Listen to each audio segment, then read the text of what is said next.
Hello hi everyone అండి. ఇవాళ recipe గోధుమ పిండితో బిస్కెట్స్. గోధుమ పిండితో బిస్కెట్స్ చేయడానికి కావాల్సింది గోధుమ పిండి తీసుకోవాలండి. ఒక బౌల్లో గోధుమ పిండి ఇట్లా నీళ్ళు పోసి తడుపుకోవాలండి. చపాతీ పిండిలా తడుపుకోవాలి. ఈ విధంగా తడుపుకోవాలండి.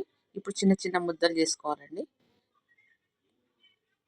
చేసుకొని ఇలా తాల్చుకోవాలి. చపాతీలాగా పొడి పిండి వేసి తాల్చుకోవాలి. ఇలా తాల్చి ఇలా నిలువుగా కట్ చేయాలి, మళ్ళీ అడ్డంగా కట్ చేయాలండి. స్క్వేర్ షేప్లో చిన్న చిన్న స్క్వేర్ షేప్లో వచ్చేటట్టుగా కట్ చేసుకోవాలి. చిన్న చిన్నగా కట్ చేసుకోవాలి మెల్లగా. ఈ విధంగా అన్నీ కట్ చేసేసుకోవాలి. ఒక ప్లేట్లో వేసుకోవాలండి. ఈ విధంగా అన్నీ ఒక ప్లేట్లో వేసుకోవాలి. అదే విధంగా అన్నీ వేసుకోవాలండి. ఇప్పుడు ఆయిల్ వేడెక్కాక ఇలా కొన్ని కొన్ని వేసి కాల్చుకోవాలండి. 2 సైడ్స్ కాల్చుకోవాలి. మంచిగా కలర్ వచ్చేంత వరకు క్రిస్పీగా వస్తాయండి మంచిగా. ఈ విధంగా గోల్డెన్ కలర్ వచ్చాక తీసేసుకోవాలి. బౌల్లో వేసుకొని ఇప్పుడు మనం షుగర్ పౌడర్ చేసుకోవాలండి. మిక్సీలో పట్టుకొని ఆ పౌడర్ని ఇలా దానిపైన చల్లుకోవాలి.